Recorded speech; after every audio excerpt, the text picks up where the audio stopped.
Ito nga pala yung mga mulberry na tanim ko dito sa aking backyard. At Illinois nga pala ang variety nito. At isa nga ito sa mga paborito kong itanim dito sa aking backyard. Dahil maraming ang benepisyo ang pwede nating makuha dito. Dahil alam nyo ba na ang mulberry ay isa sa tinaguriang superfruits? Katamtaman ang laki ng puno nito.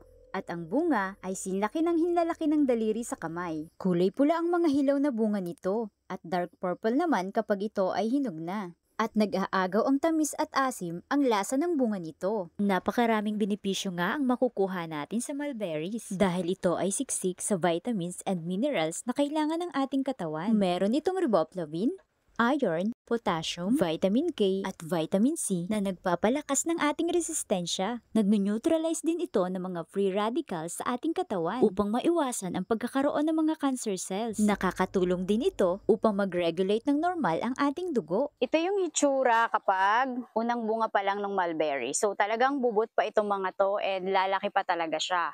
At kapag naman medyo nahinog na, ay ganito. Yan. Tapos, kapag hinog na, parang medyo purple yung itsura niya. Ayan o. Pag naman sobrang hinog na, ito yung pinakang matamis guys. Ito. Black na talaga siya. So guys, dalawang paraan natin mapapakinabangan ang mga mulberry. Unang-una ay yung mga bunga niya at pangalawa naman ay yung mga dahon niya. Ang ginagawa dito sa mga dahon ng mulberry is pwede mo siyang gawing tea. Pwede mo siyang patuyuin or pwede mo siyang ilaga yung dahon. So, ang ginagawa ko dito guys, sa mga dahon nito ay nilalaga ko. Kasi kukunin natin yung pinakang talbos nito at ito yung ilalaga natin.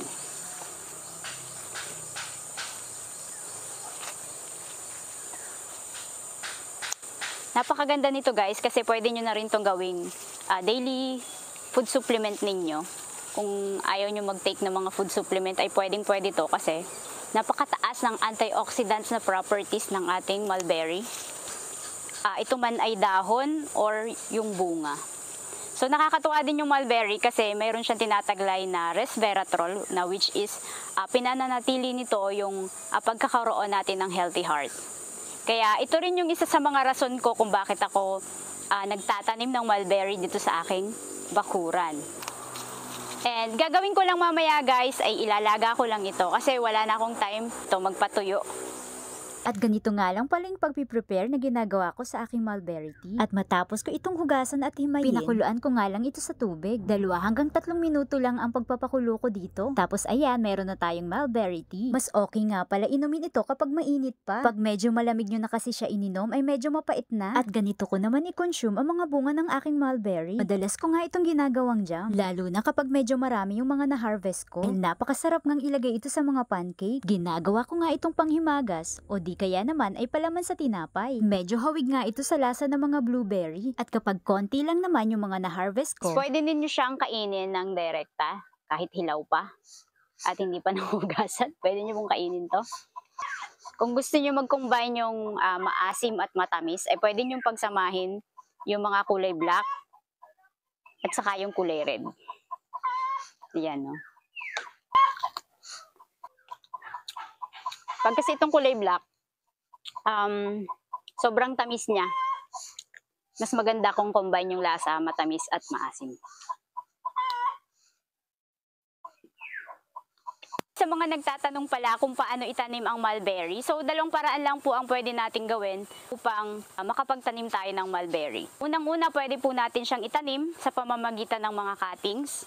At pangalawa naman ay pwede natin siyang itanim sa pamamagitan ng kanilang mga buto. Kaso naman sa buto, it takes time para bumunga. At so the best ay magtatanim tayo ng mga cuttings. Bigyan ako ng sample dito kung paano ako paparami ng ating mga mulberry.